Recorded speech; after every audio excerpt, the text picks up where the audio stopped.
This question has us working with surds and rationalising denominators.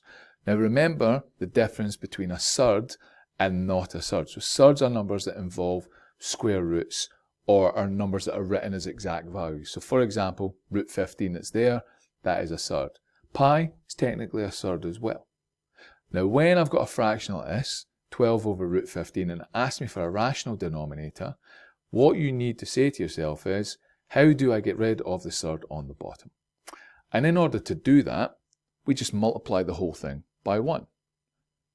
However, we don't multiply it by just straightforward 1. We multiply it by 1, but written in the format that works best for us, which then lets us simplify it and move things around.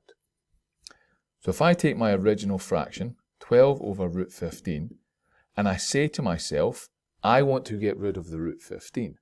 Well, if you remember, if you've got a surd and you multiply it by itself, you get rid of the square root. So if I multiply the bottom by root 15 here, I'll get rid of the square roots and it'll become 15. However, what I also have to remember is I'll have to do something on the top to compensate, which happens to be the same thing. So what I'm going to do is multiply this by the fraction of root 15 over root 15. Now I said to you I'm multiplying by 1. I am. I'm technically multiplying by 1 here, because root 15 divided by root 15 is 1.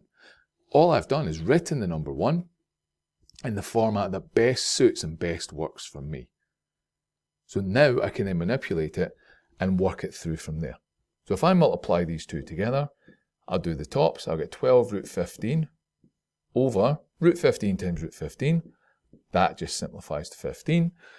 Now I want to give it in its simplest form, so I look and see if there's anything I can cancel it between the top and the bottom. Well, the 12 and the 15 are both in the 3 times table, so what I can then do is write that as 4 root 15 over 5.